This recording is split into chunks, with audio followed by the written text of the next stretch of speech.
So what's up guys, so for today's video guys, magsaswap tayo ng motor. So papakita natin itong yung puti, nagana po yung puti, ayan. Tapos itong violet, hindi nagana, saksak po natin guys, hindi siya nagana. So ang gagawin natin, kukunin natin yung motor nito, lalagay natin dito, kasi ito nagana, ito hindi. Let's go.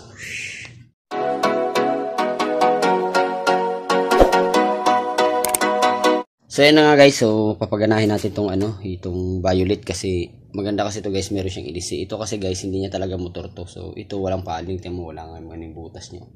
So ang gagawin natin, isaswap natin yung motor. So remember guys, sa pagswap ng motor guys, kailangan SIM sukat. Ayan. Sukatin niya sa kabila. Ayan. Dapat SIM sukat. Pwede po nating iswap yung mga motor natin, electric pan, kailangan para sila ng lapad nitong winding na to, para pwede natin siyang iswap.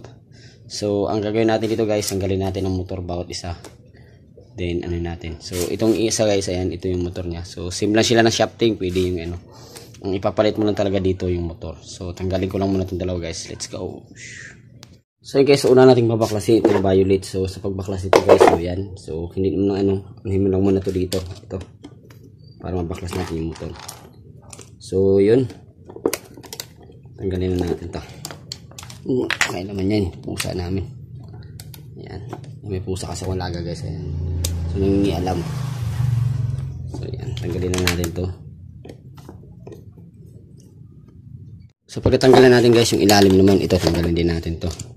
Yung nito is screw. Ito para maputol natin yung linya dito, para matanggal natin yung motor. So yan, bubuksan nyo lang to dito guys, dalawang tornilyo guys. Ayan, buksan na natin to. Dalawang tornilyo po yan. So guys, so pag natanggal natin yung dalawang tornilyo guys, yung naman tornilyo nito sa loob guys, 5. Yan. Tanggalin po natin yung 5 na yan. So tanggalin ko na to guys, so pakita natin sa inyo. So guys, so natanggal na natin yung 5 tornilyo. So ito, move natin to. So pag tanggal ito guys, putulin na natin itong mga niya dito. So nakakibol tayo siya guys. Yan. So sa pagtanggal nito guys, so remember, tandaan nyo na lagi yung common. Huwag nyo kayong bago kayo mag-proceed. So huwag nyo putulin ng sagad dito. Lagyan mo ng para meron kang idea kung saan siya nakalagay. So yung common dito guys ay, saan dito yung common? Ito, yung gray. Gray ang kulay. Tulin natin yan. Yan. So pag natanggal na natin, yan, putulin natin to. Then remove lang natin to. So lagyan natin tong guys, para hindi tayo malito. Nakahaba siya. So ibig sabihin ito yung common natin. Yan. So pag tanggal lang guys, remove lang natin to. Then bago tayo sa taas. So pag nasa taas na guys, so naka to. Meron siyang tornilyo dito. Kailangan natin ng mahabang screw.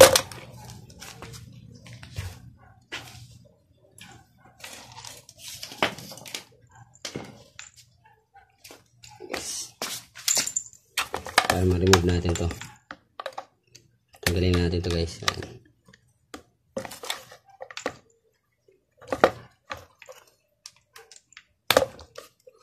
Ayan. Wala nakita. Ayan. Minsan kasi guys, matigas to pag tinanggal Puti nga ito, malambot lang Sa matigas to tanggalin. So remove na natin yan. So angatan natin kung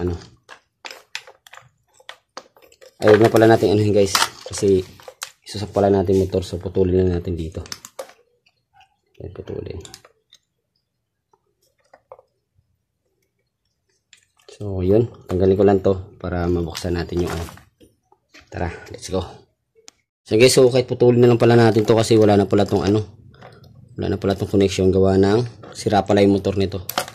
So kahit putulin na natin dito banda yan, kasi hindi naman natin pwedeng tandaan yung niyan, kasi ang importante tandaan natin yung sa switch, kung yung common dito at saka yung sara sa switch. So nagkamali tayo guys, ginawa natin, pinutol pa natin switch. So magdudugtong ulit tayo niyan. Ito pala ipapaganahin natin. So ito, tanggalin na natin to, kasi maganda pa kasi kahan nito. Ito yung kukunin natin, swap natin dun sa isa. So tanggalin ko lang to, then tabi natin yung kanyang kaha. Let's go.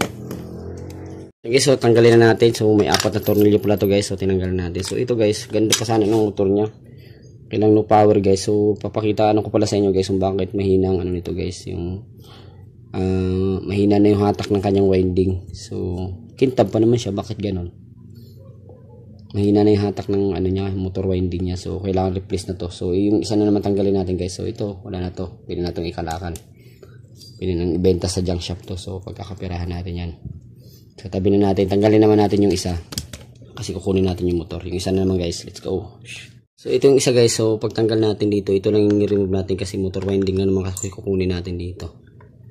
Para ano, kasi swap natin sa kabila.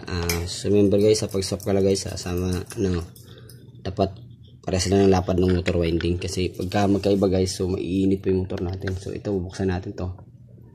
So hindi ko na anuhin guys, putulin ko na lang to dito guys kasi kukunin na naman natin yung ano nito motor winding. So dito na natin putulin.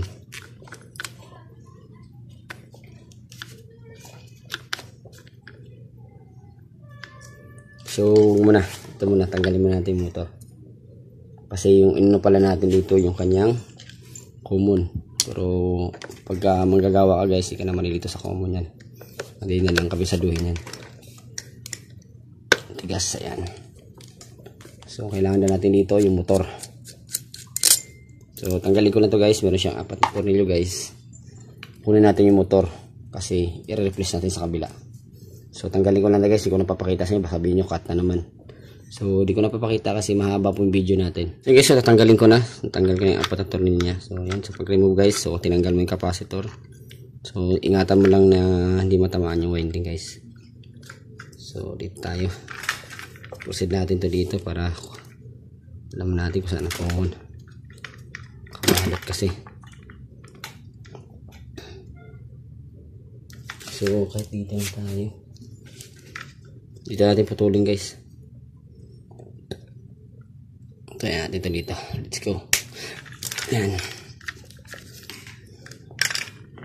Yan. So ito guys, ito yung good motor. So ito yung papakita ko sa inyo guys. Ayan. Simlapad siya guys. Ayan. Ayan. Simlapad siya. Ayan. So ito yung gumagana, ito yung hindi. Kung sino pa yung makintab, siya pa yung gumagana. Ito yung hindi, tapos ito yung gumagana. Ayan. Let's go. So guys, so nasop na natin yung motor winding isa guys. So ito yung guys, yung makintab na sira naman. Ito yung luma na halos itim-itim na pero magandang hatak. Ayan. 3 wheel na siya guys. So pinalitan din natin ang liquid kanina, black. Ito para magkaroon siya ng paling guys kasi walang paling. So yun, kakabit na natin dun sa may dito. So di ko na papakita guys papakita ko na lang sa inyo kung gumagana na yung ginawa natin. So i-wiring ko lang to guys. Meron din kasi tayong tutorial niyan bago mag-wiring, pero ito kakabit ko na diretso, din testing na natin. Let's go. So yun guys, so buo na yung ginawa natin guys. So ito, pinaligtan natin yung kanyang swing kasi wala siyang Tapos ito yung motor na sinop natin guys. Same siya ng lapad guys. Ayan. So testing na natin guys. So hindi ko na pinakita yung paano mag-wiring guys kasi tutorial lang naman ito na paano mag-swap. Testing natin guys. So plug muna natin. Open na natin. Number 1. First 2. So guys, so may swing na siya no. Ayan, okay na yung niya. Yan number 3. So yun guys, so ganyan lang. Isap lang natin yung mga electric pa natin na sim motor. So dito ko na tapusin yung vlog ko guys. Matutunan kayo. Subscribe nyo ako guys. Follow guys. Let's go.